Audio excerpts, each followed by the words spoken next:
Hey guys WhatsApp, আমি আইন ব্যাপারী আপনাদের মাঝে নিয়ে আসলাম আরেকটি নতুন ভিডিও। Let's go. চলুন আমার গ্রামের সৌন্দর্য আপনাদের সামনে উপস্থাপন করি। গ্রামের নীরবতা এবং সৌন্দর্যগুলো দেখে আপনার চোখ শান্তিতে পরিপূর্ণ হয়ে যাবে আশা করি। আমাদের গ্রামটা একটু ছোট,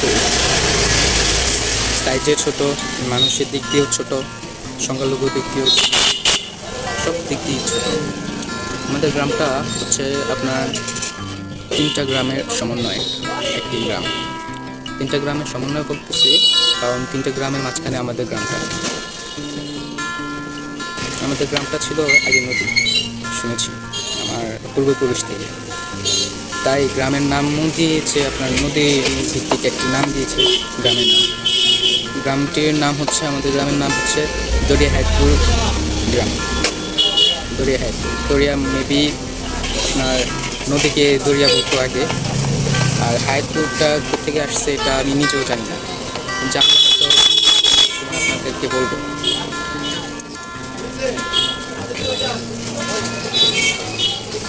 হয়তো বা হায়াতপুরটা আসছে আপনার এখানের মানুষের হায়াত বেশি ছিল, তাই হয়তো, I am not damn sure. Dariahatpur গ্রাম, আমি ইংরেজিতে এটার নাম দিয়েছি লাইফ অফ রিভার। আমাদের গ্রামটা সুন্দর। আপনার সৌন্দর্যের মেন কারণ হচ্ছে আমাদের গ্রামে একটি বড় মাঠ আছে, যেটি আপনার অনেক বড় মাঠ, আপনার 4-5টি গ্রাম নিয়ে একটি মাঠ আমাদের দরিয়াহাটপুর গ্রামের সাথে আর কি। আমাদের গ্রামের মাঠটাই আমাদের গ্রাম আর কি কভার করে ফেলেছে। যতটুকুতে আমাদের বসতি আছে এর থেকে 3 গুণ বেশি আমাদের মাঠ বিস্তৃত গ্রামের সমন্বয় আর কি। সো এই কারণে আমাদের গ্রামটাও ছোট হয়ে আছে, মানে মানুষ খুবই কম।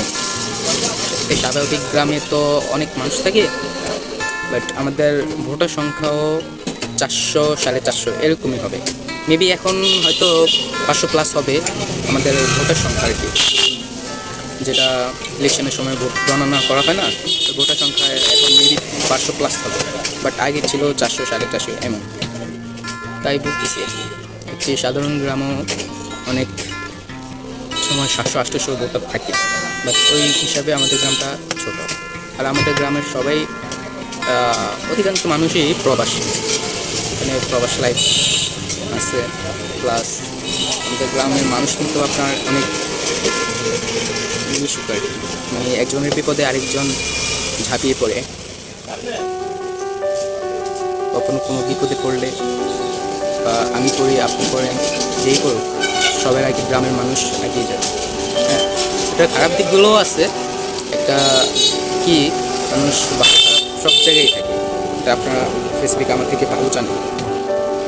ভালো খারাপ ছাড়া জীবনে কিছু হয় না। একটা জিনিসের যখন ভালো দিক থাকে তখন খারাপ দিক থাকবে, স্বাভাবিক, এটা আপনারা জানেন।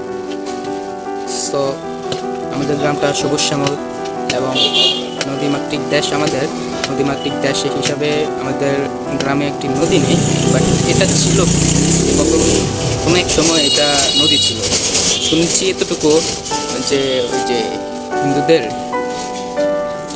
বেহুলা লক্ষিন্দরটি গল্প আছে না, আমি জানি না মাইথোলজি না গল্প কাহিনী, বাট ওই বেহুলার নাকি আপনার ভ্যালটা আমাদের গ্রামের উপর দিয়ে গেছে। আমাদের এখানে একটি গ্রামের একটা ওই যে ব্রিজকে মনারটেক বলা হয়, ওই মনারটেকের উপর দিয়ে নাকি একটা ওই যে বেহুলার গেছে ভেড়া, যেটাকে বলে আর কি, ভেড়া গেছে। তো ওই সময় নাকি ওখানে একটা হাড় পড়ছিল, যে আমি হাড় কিনে যাচ্ছিল তখন ওই হাড় পড়ছিল, তখন ওই থেকে ওখানে নাকি মনারটেক এটা বলা হয়।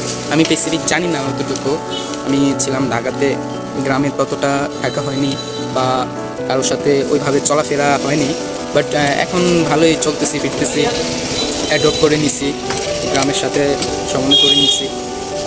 গ্রামে আসার পরে আমার একটা খুব ভালো লাগছে যে এখানে প্রকৃতিটা আপনার পেস্টফুল, মানে একদম শান্তিপূর্ণভাবে থাকে।